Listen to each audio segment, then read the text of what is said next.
episode of Soup and Stuff, Soup and Coach sit down with Tara St.Clair and Dr. Carrie White to talk about their new business, Entrepreneurship Ecosystem Experts, otherwise known as E3. Tara and Carrie also speak on entrepreneurship in the state of West Virginia, with Bridging Innovation Week and the Ignite West Virginia competition coming right around the bend. We're talking business, and more business in this episode of Soup and Stuff. All right, everybody, welcome back to Soup and Stuff presented by the Pine Room Studios. We're here with two very special guests, Miss Dr. Carrie White, Miss Tara St.Clair. Would you guys like to start out with a serious question or a fun question? Fun. You both are stuck on an island for the rest of your life. You get to bring one food item. What are you guys bringing with you? And you get to eat this food for the rest of your time while you're there. Like, obviously, you're going to have to hunt for other things. But this food that you're bringing with you, you always have it. So you always get to kind of go back with that if you have it. Each of you, go ahead. All right. I say pizza. Any specific kind of pizza? Or just like, you just want Pizza. a random? I'm going to keep my options open because I don't know what I'm going to have with it. Okay, so you just want a plain pizza. Like marinara and mozzarella good. Cheese. Yeah, but if I got to kill animals, then it needs to go together. Yeah. Oh. Wow. Wow. So that you're gonna escalated put so quickly. Sausage. So you're gonna put like a wild boar on top of your Tara. I was going to say cheese and like make myself a little charcuterie Here we board. go. No protein. Actually, neither of you are getting protein. You wanted pizza, marinara, and cheese. Rabbit. Well, you're on the same island. I'm a vegetarian, so Yeah. You should go off of each other. So you're bringing pizza. There's going to be cheese on that. you bring bread, I'll bring the cheese. Okay, I feel like you can survive off that then. We can eat that. Charcuterie board on a strand on a. Coach, it's like Coach that. is like, I want That's beer. unbelievable. Like Gilligan's Island, right? That's unbelievable. Oh, they probably had that. They would have had it in the day. Okay, so two very special guests here today. We're excited to have you guys. First off, thank you for all your help of recent. I want to know everything about E3. Everything. I want to know your guys' background. We want to know how you're going to help out other businesses. I guess first off, where do you two come from? And really, what's your background in the business world, in the higher academic, all that stuff? So go ahead. Oh, you want to go first? Hey, I'm Tara. I'm Tara St.Clair. I'm from Parkersburg, West Virginia. What all do you want to know? Yeah, I went to undergrad and graduate school at West Virginia University. A decade ago, I met Carrie, and we have worked together for, a little over a decade, and we saw an opportunity to collaborate. So I'll let Carrie say a little bit about herself. Yeah, we could just talk about it all day. Carrie White. I grew up in Steubenville, Ohio, and actually went to Franciscan University for both bachelor and master's degrees. Went to Duquesne Law School in Pittsburgh, and then got my doctorate at WVU in higher education. And been teaching entrepreneurship education for about 20 years. And finally decided, you know what? I've been teaching it a long time. I haven't run businesses for 20 years. I had a couple before I started teaching. And yeah, like Tara said, we noticed we've been doing this for so long and realized that there really isn't, there aren't resources for early stage startup businesses. Yeah. So we decided to collaborate and start our company, Entrepreneurship Ecosystem Experts, or E3, as a little easier to... It's like our rap name. Yes. Yeah, E3, right. I like it. Yeah, E3, Right. what up? I like it. So we had the opportunity, and your guys' website's going to be live by the time this comes out. So everyone's going to be able to see that. We had the opportunity to see your brand guide and kind of see all the different possibilities of your logos and everything you stand for. What is E3 going to do to help out everyone that comes to you? So, yeah, just as a little bit of a background, I've been working within WVU in our entrepreneurship ecosystem for several years. And then Tara actually developed the West Virginia Entrepreneurship Ecosystem, which is really a combination of entrepreneurs and their resource providers. So, I mean, I guess my half of the business is going to be really locating and finding those early stage entrepreneurs that we can coach and feed into the system. And then Tara is going to make sure they get into the system. Yeah, so I can talk a little bit about what the entrepreneurship ecosystem is.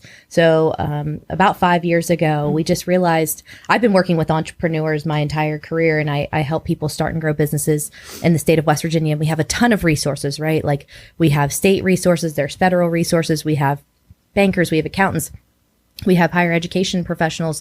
But how do we connect all of those dots? Because when you start a business, which Carrie and I have both started businesses prior to this, to E3, it's confusing. It's overwhelming. You guys have done it. So yeah, it's a war zone is what it is. It's a war zone. So how do you get help and how do we streamline that process? You know, we were talking at lunch today. It's like, where do we find money? How do we find capital?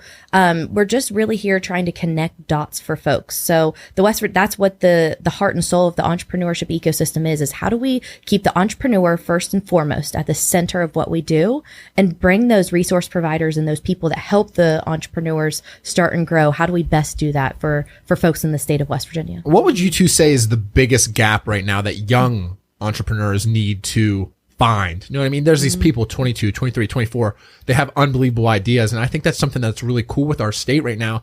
The young generation is very go-getting. They're going to go get it. And there's some really cool ideas. What's the biggest gap that you think they need help with? Because I feel like that should be a decent size of your market, right? These young entrepreneurs that could use your help. Yeah, and that's really what is the impetus behind this business, because like I said, we've been working in higher ed for a really long time, and we see these entrepreneurship students, majors, they get on all these pitch competitions, they get in business plan competitions, they win a lot of money, but they're still really young, and a lot of times they struggle with, now, what do I do with this money I just won?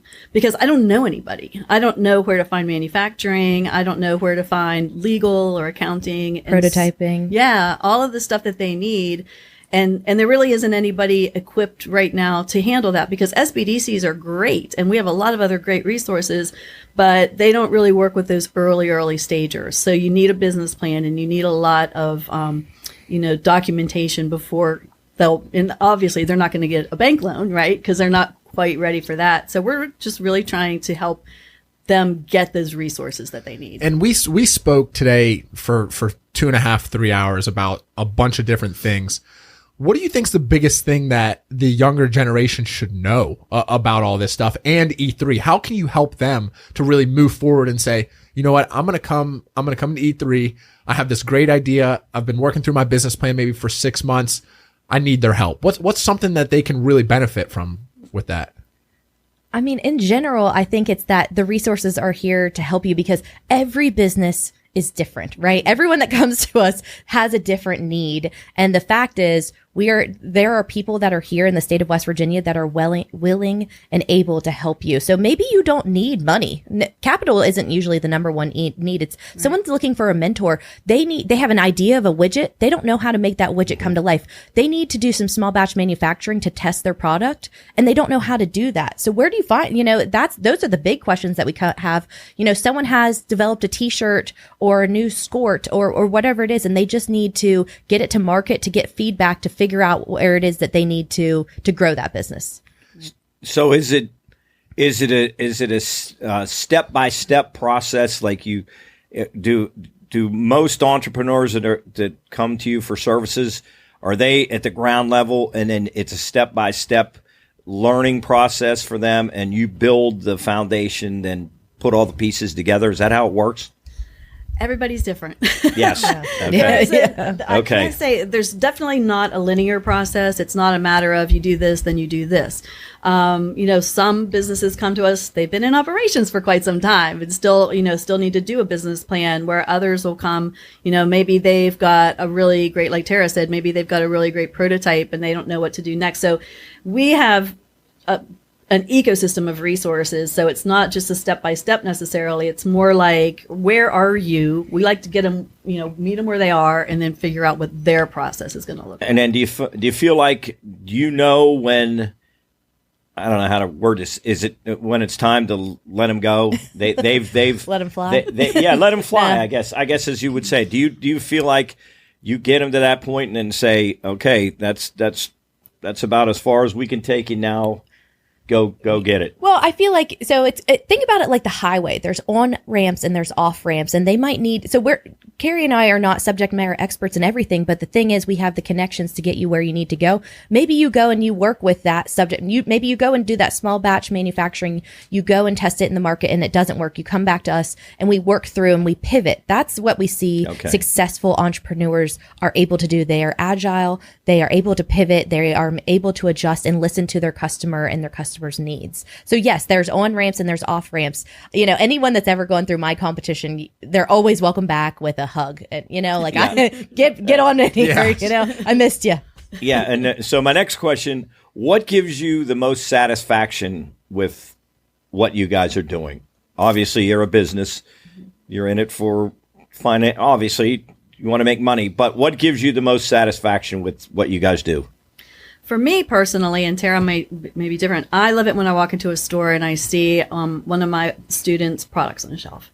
Like that awesome. is phenomenal for me. Or I go into their retail store and they've been running it. I mean, when I was teaching here at West Liberty, we had an entrepreneurship center, and I'm still walking around Wheeling and I see businesses that came out of that entrepreneurship center. Yeah. It's incredible. That for me is the most fulfilling. Well, one of the clients that Carrie coached, YNST Magazine, shout out Adam Payne. I was in Parkersburg. I'm from Parkersburg. Was in a coffee shop the other day and saw their magazine. I was like, oh, that, it warmed my heart. Oh, yeah. Let me just tell you a quick little story. Yes, So I ran the business playing competition for many years, and farm to fork meat processing. They were two students out of Marshall University. This was in 2019. It was a mobile meat processing unit. So you kill a deer, they'll come help process the meat for you. Aaron Simon called me a couple of weeks ago and he said, "Is this Tara St. Clair? I don't know if you're going to remember me, but this is Aaron Simon." I was like, "Oh, I remember you."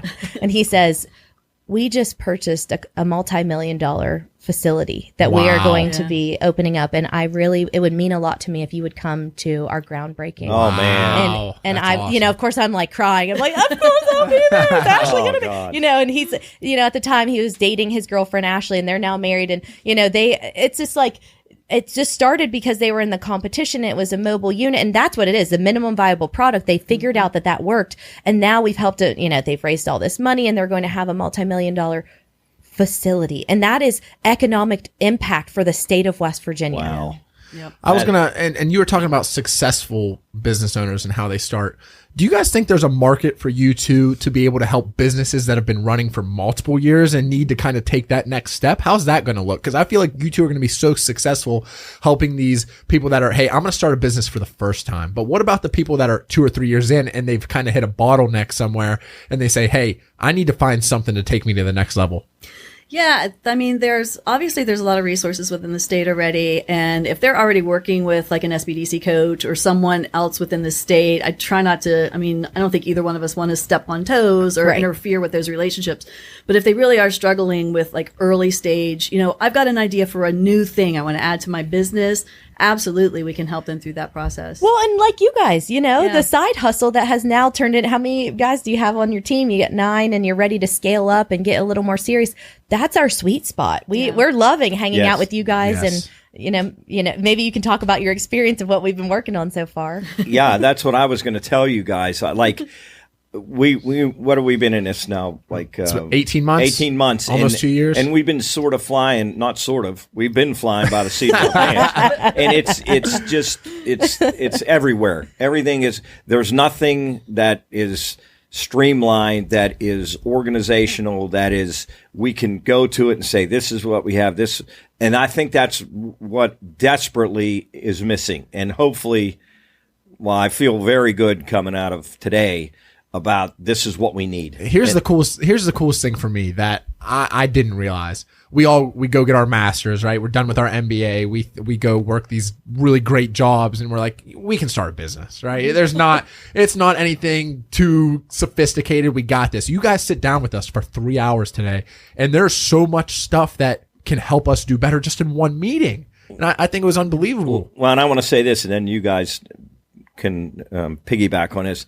I truly feel that our business has incredible potential, really, really potential, because we have a lot of connections. We know a lot of people. We have different skill sets that, like, some guys are very good at selling. Some guys are very good at speaking. Some guys are good at digital media. Some guys are, so it's a lot of variation, but we have not even come close to pulling it all together. And that is what, in my opinion, I kept saying this, that's what's going to keep us from being successful. So what you guys are doing is, I think, the missing piece for us. And I think it probably is the missing piece for a lot of entrepreneurs that don't have that vision that you guys have. Like, it's crazy how good you guys are. Like, yeah, because we think we're creative, right?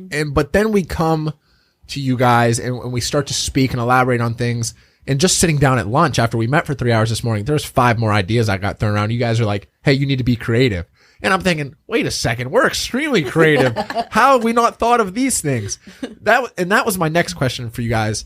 We kind of took the non-traditional route where we didn't start with all this. We're 18 months in and now we're going to start.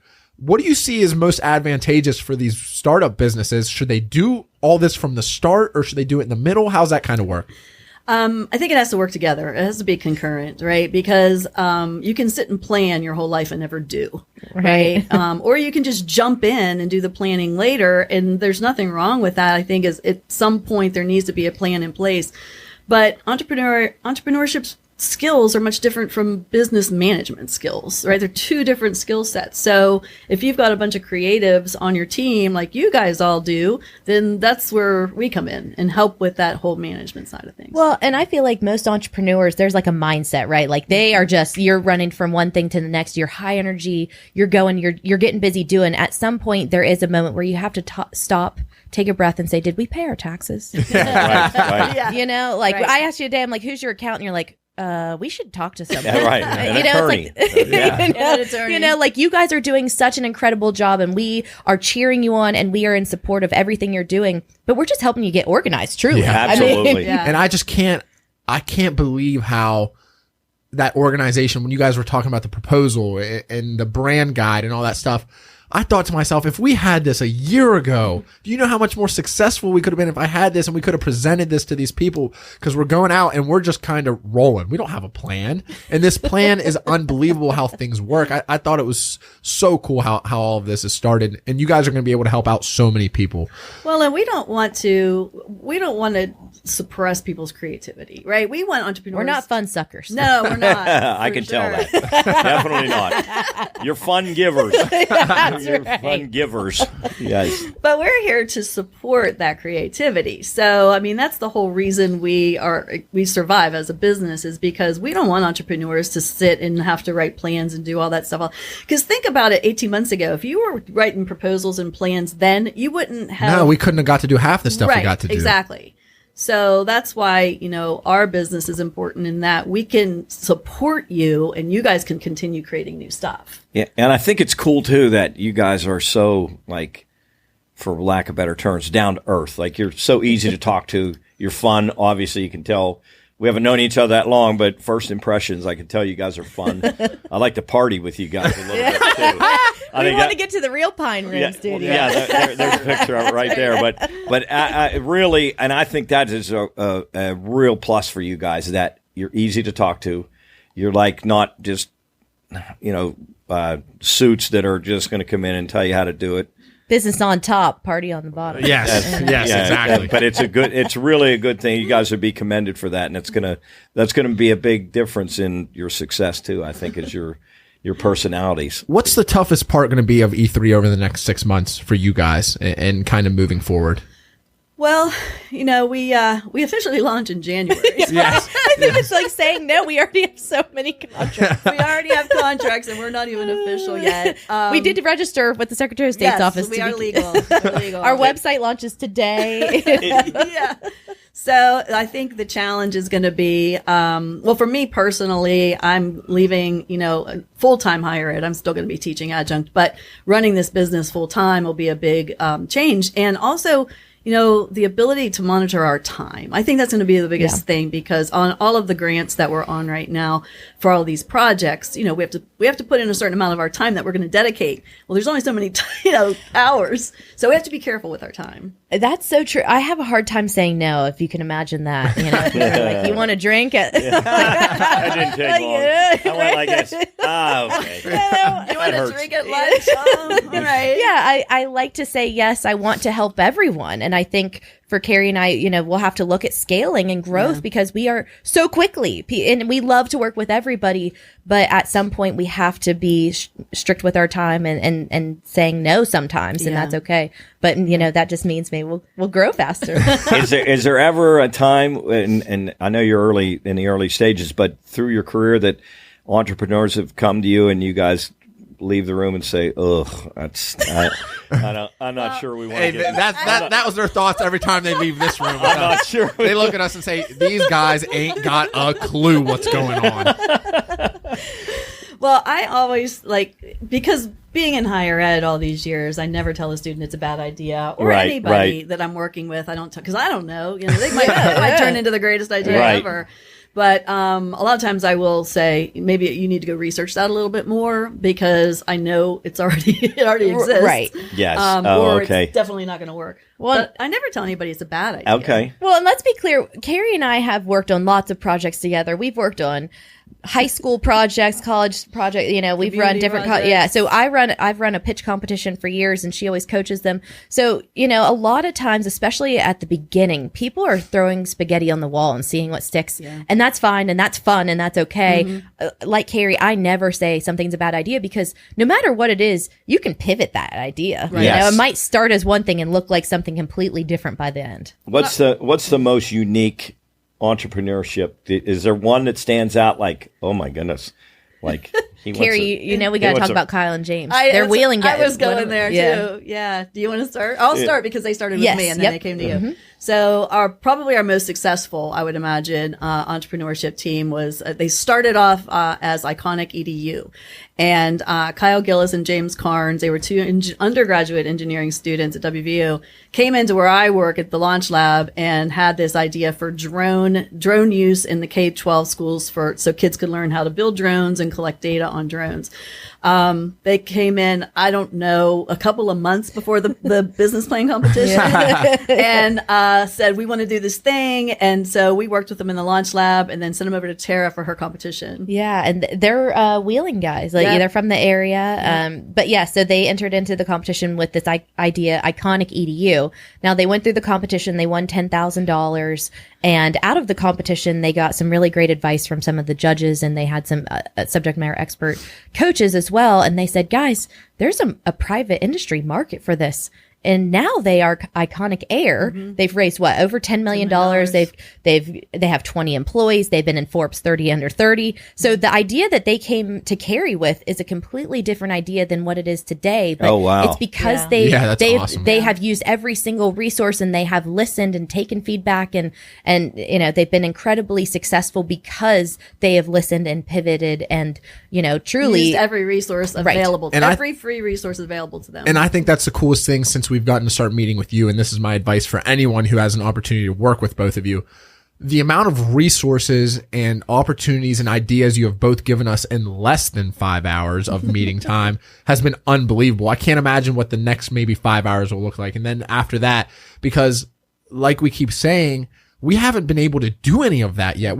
You've given us ideas today about how to partner with different people that can lead to who knows what. Because when an idea gets put in our hands, we blow it up and it turns into this awesome idea, right? So you guys being able to do that to us has been awesome so far. And you talk about the competition. I want to know more about Bridging Innovation Week because that's a great opportunity for these new businesses to be a part of. Yeah, so Bridging Innovation Week came out of the West Virginia Entrepreneurship Ecosystem.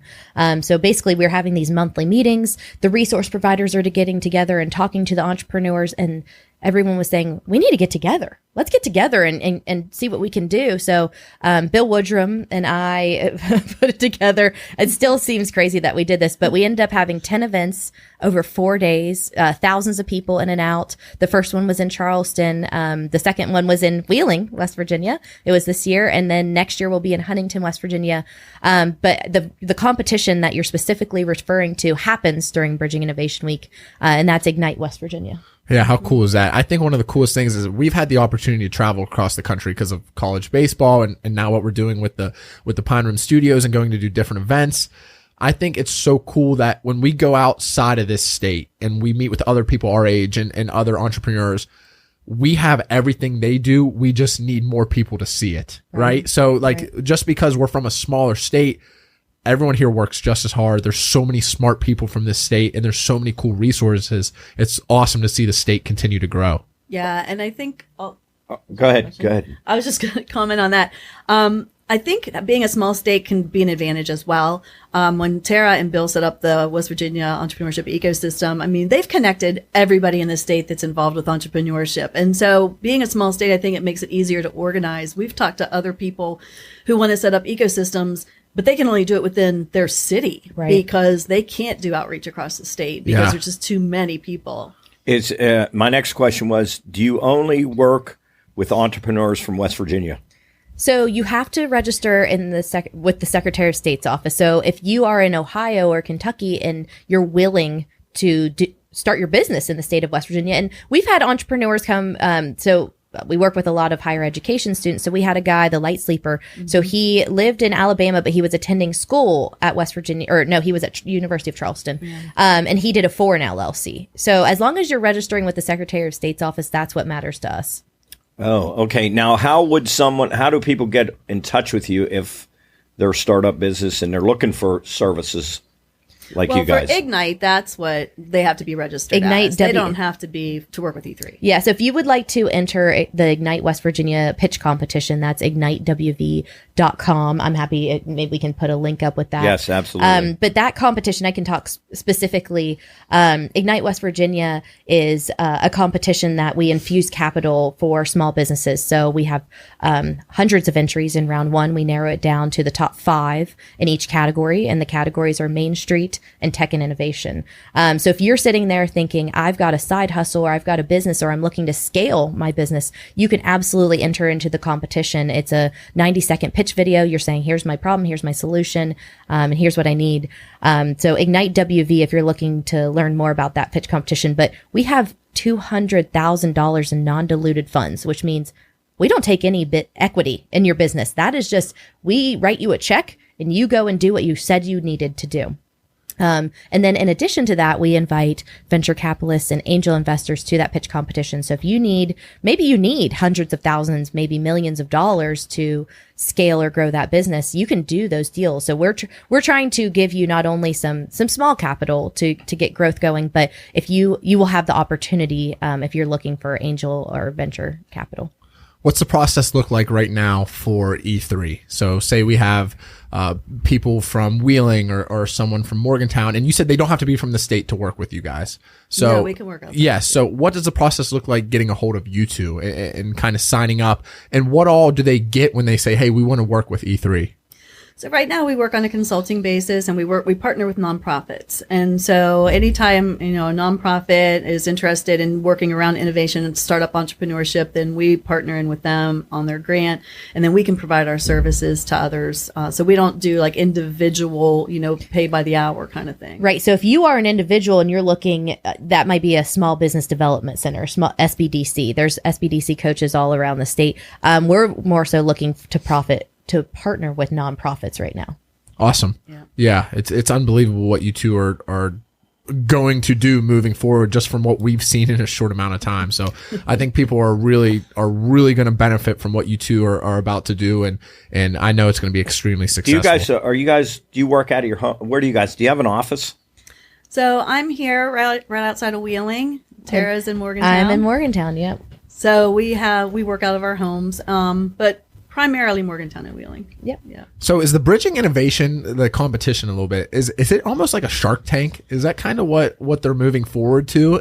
Because from what I'm trying to understand, I've seen videos, you got to kind of go up there and pitch what you're doing. How's all that work? Well, let me be clear. It's Bridging Innovation Week, and Ignite West Virginia is one of the pitch so there's 10 events going on. Ignite West Virginia is just one of the pitch competitions. There's actually 5 pitch competitions back to back. Yeah, there's actually 5 pitch competitions, but you're referring to Ignite West Virginia. So that's just one of the ways to win money during Bridging Innovation Week. But yes, I would compare it to Shark Tank. Like, you're going up, you're pitching for what you need. So that could be $5,000, that could be $50,000. And you might say, I need to prototype, I need to small batch manufacture my widget, and I need a provisional patent. And I need $40,000 to do that. So that is what you're pitching to the judges, and then the judges determine, yes, we're going to fund the full amount, or no, we're not going to fund the full amount. And the money raised for this is all through private donors? Yeah, so grants and private donors. So I work full-time for West Virginia University, and Encova Center for Innovation and Entrepreneurship. So that competition comes out of the Encova Center. So we have several grants, the Encova Foundation, Truist Foundation, and then private donors also contribute to that pot of money. So the more money I raise, the more money we can award through Ignite West Virginia. Wow. It's unbelievable for either young entrepreneurs or people that I think one of the coolest things is we've had the opportunity to partner with the Wheeling Heritage. They did something called the Show of Hands. Mm-hmm. The fact that there's people that are in their 20s and then people that are in their 70s looking to start businesses in this city for the whole state, that's great. And these resources for people to be able to start businesses and then give back. I mean, all of it is phenomenal for these business owners. It's a pipeline, right? So we love Show of Hands. We're a huge fan. We were at Show of Hands in April. So all of those pitch competitions feed into the Ignite West Virginia competition. We have pitch competitions all over the state. A lot of the bigger cities are doing those. It's not necessarily Show of Hands in every city. In Bridgeport, it's called the Tank. They just gave away $10,000. So Beckley does the Southern. They do build up Beckley. Yeah. But anyway, yeah. So lots of cities are doing these types of things. There's Ignite Huntington right now that has a program. So there's lots of smaller competitions that are feeding into this larger competition. And the point is you have these, smaller city wide competitions and then send your creme de la creme to Bridging Innovation Week and get in front of these potential investors. Because a lot of times, $5,000 will do a little bit, but $50,000 will do a lot. $500,000 would make real impact. Yeah, absolutely. Are you guys seeing a growth in entrepreneurship? Have you seen a growth since you guys have started into, not your business, but since you've been 10 years ago? Have you seen a big growth in entrepreneurship? I have. I mean, we started, when I was at West Liberty, we started the Center for Entrepreneurship about, almost 20 years ago now. And I think I had 2 students at that time. Really? Nobody was aware of entrepreneurship as an option, as a career option. Certainly, there really weren't a lot of classes around it. And so connecting students with resources, there weren't a whole lot of resources back then either. And it has become more popular. People are talking about it more. People are seeing the opportunity for our state to improve economic development and improve growth, bring people here to start businesses. I saw one of the cool, I really liked this tweet or this message I saw about entrepreneurs. They're the only people that'll work 60 hours in a week just so they don't have to work a 40-hour week for someone else. Right? And I think that was so cool because that's true. They are doing what they love if they're working 60, 70, 80 hours a week, being able to, and you two are going to be able to help bridge that gap for them to be able to say, hey, look what you're doing. You're putting the work in. Let's work on this. Let's twist it. Let's adjust, and let's make this better for your entire business. Do you see some people or anybody that starts entrepreneurship? Do you see that one thing holding them back is fear? They're afraid to give it a try, dive in. Maybe, can I do this? I need a push. I think that's the number one thing that keeps people from starting businesses. Yeah. But I don't see a lot of it. A lot of people I work with are just, they're fearless. There's a lot of grit in the state of West Virginia, I'll tell you that. And, one of the big things that we're talking about right now are side hustles where you do the minimum viable product. That means you're starting the food truck, you're doing the farm to fork meat processing, you're doing a mobile unit. You're testing and making sure the market is ready for your actual business before you jump headfirst in. Right. Doing that and kind of testing the waters. And Carrie and I have actually done a lot of work with the Department of Education, shout out to Clinton Birch because the career and technical education side of the house is really doing a phenomenal job with instilling and infusing an entrepreneurial mindset, which means how do we solve problems? We're really working closely with the Department of Education. I applaud them and the direction that they're going because we need to change the way that we think in the state of West Virginia. We need to make sure that we are creating problem solvers and these folks that are going out and really making a difference. Yeah, we helped to design curriculum for the K-12s here in West Virginia, and it is really phenomenal. The teachers are jumping on board, the whole department's jumping on board to get kids young. If they don't see higher education as an opportunity for them, then start a business. Think about a problem you can solve and what kind of business or service can you build up around that. I think one of the coolest things about our higher education when we went to West Liberty, they prepared us so well to go start a business, right? you don't have to be scared, jump right in, stuff like that. And I think if we can kind of get that whole message across the state, and then it just continues to grow. Because the biggest thing for that I see in kids our age, right, like that 22 to 30, they have to try to go on this line of, okay, I'm working a full-time job, but I'm trying to start a business. I need to get rid of the full-time job so I can start the business. But if they're better prepared out of higher education, out of high school, stuff like that, and they have the capital there for resources like you two provide with, I think it's only going to help out the entire state that much more. Yeah. I mean, it's just in West Virginia, the state is 98% small business, right? Like, so we can wait for the new cores and these big businesses to come in, but that's not what's going to save the state of West Virginia. What we need to do is be starting businesses and look at you guys, you start a small business, you don't know where this is going to grow. Like, it starts as a side hustle that you guys are like laughing and having a good time. The next thing you know, you're Barstool Sports. Yeah. I feel like it happens more than people realize. So across all states in this country, every business started small. Yeah. Think about that. You're right. It's a good point. Yeah, it's awesome. Well, listen, I want to thank both of you. We're going to have you guys back on again. I think it'd be fun. Anything else that you two would like to touch on? On anything. I would just love to see if you are thinking at all about starting a business, whether that be jumping in headfirst or starting a side hustle, visit ignitewv.com and look into the competition. If you're wanting to engage in the West Virginia entrepreneurship ecosystem, you can, Google that. There's tons of links. But just ask for help. We are here. There are so many people that want to see you succeed. Ask the questions, ask for help. Please engage. Yeah. I mean, reach out to us. Tara and I are happy to refer people to the resources that they need. And we have a lot of resource providers. We probably should touch on this for 1 second. We have a lot of resource providers in the state who are looking to invest in entrepreneurs, but they can't find them. Right. Yeah. And so that's another half of what we're doing is help uncovering these entrepreneurs and match them with angel investors and others who want to help them, but just don't know where they are and the entrepreneurs are so busy trying to run their business. Right. They don't have time to reach out. So that's kind of where we're trying to fill that gap. Beautiful. Well, early congratulations to both of you. I'm super excited to watch how you guys grow. I mean, it's cool to be a part of your team, you know what I mean? And be one of your little prototypes. So, we can't thank you enough. I mean, 2 short meetings already and our heads are already spinning. So you probably won't hear from us for months because we're going to take the ideas and try to run with them. And so. wait do you hear me in about 2 months with my technology skills? Yes. Oh, I know. I can't wait for that. wait. That's going to be a good Yes. one. I'm waiting. Wait till the video comes out. Me learning and probably punching my son. I can't wait. Well, thank you, Carrie and Tara. Thank you so much. We're wishing you the best of luck. We're looking forward to working with you moving forward. And we will see you both soon. Thank you so much. We appreciate it. Thank you guys. Thank you.